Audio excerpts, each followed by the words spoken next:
Pasmado ang bunganga. Beep, beep, beep, beep, beep. Ang tagalupa na viral ang mukha. Bip, bip, bip, bip, bip. Bumibip, bip, bip, bip, bip, bip, bip, bip, bip, bip, bip na ba? Ang lahat. Martian. Beep, beep, beep, beep. Enrico Pañero. Bip, bip, bip, bip, bip. Beep, beep, beep, Bip, bip, bip, bip, bip. Bip, bip, bip, bip, bip. Tik-tilaok! Tik-tik-tilaok! Beep, beep, beep, beep, beep. Ito na ang 101.1 Yes FM Balitang Hoy, sa mga Yes Pre natin na nag-aabang ngayon ng mga sasakyan ng Diskaya kung nabenta na mga Yes Pre, hindi pa nabebenta ang 4 na sasakyan. Oo, kasi mga Yes Pre, ngayong Biyernes, yung 4 na natitirang sasakyan na mag-asawang Diskaya ay isusubasta ng Bureau of Customs. Kasi dati mga Yes Friend, ang mahal! Kapag pala nag-ano ka, Martian, mga Yes Friend, kapag kayo ay pumunta sa isang auction, yung mga nagbebenta, yung pataasan, kunwari, nagbebenta ng isang bato. O, example lang, no? Pag kinuha ko siya ng 50 pesos, tas may lalaban, 60! Nako, si Martian daw, nag 60 pesos. Pataasan ng pataasan yan, mga Yes Friend.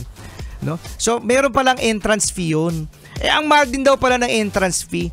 So, ngayon mga Yes Friend, na kung inaakala natin na mabibenta lahat ng mga sasakyan, nagkakamali tayo. Dahil masyado daw mataas ang presyo. So, ngayon mga Yes Friend, merong 4 na sasakyan na hindi pa nabibenta at kung naghahanap kayo, mababilin nyo na. Bilhin na. Oo, bilhin nyo na. Yung Toyota Tundra na dati mga Yes Friend ay nasa 4.9 million pesos. Ngayon nasa 3.4 million pesos na lang ngayong Biyernes. Yung Toyota Sequoia na dating binebenta mga Yes Friend na 7.2 million pesos 4.6 million pesos na lang. Yung Bentley Bentayga na dati ay 17 million pesos. Ngayon 13.8 million pesos na lang. At ang pinaka-popular mga Yes Friend dahil sa payong, no?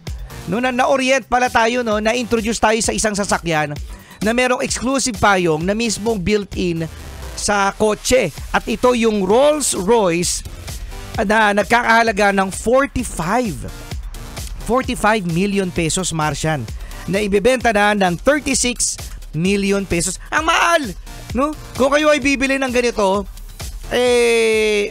ibahay nyo na lang. Pero sa bagay kasi ang market nito mga mayayaman talaga, no?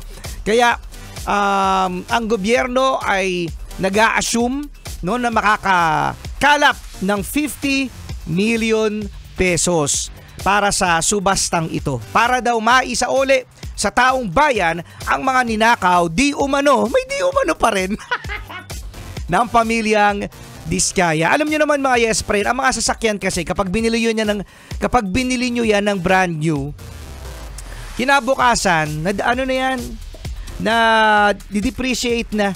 So ibig sabihin bumababa na ang presyo. Kaya sabi nila, 'di ba, no, Martian, ang pagkakaroon ng bagong sasakyan ay hindi investment. Kaya yung iba, ang ginagawa bumibili na lang ng second hand na sasakyan. O kasi nga naman, no, kapag kayo ay bumili ng brand new, syempre naluluma. Kapag binenta ninyo, malaki na rin ang baksak ng presyo. So good luck mga Yes Friend na maisoli nga sa taong bayan ang perang ito. 50 million pesos yung halaga ng 4 na sasakyan. Martian, bilhin mo na. Sige, bili ako niya. 4. Oh, yun, 4. Lalagyan ko ng tali.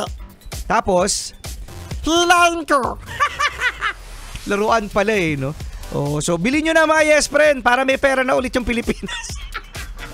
Nakalain mo, no? May isosoole. Pero lugi pa rin tayo dahil sa na-depreciate na yung mga sasakyan na ito na binili na mag-asawang Diskaya. Kasama nyo pa rin mga Yes Friend, Rico Pañero at mga Santa Cute.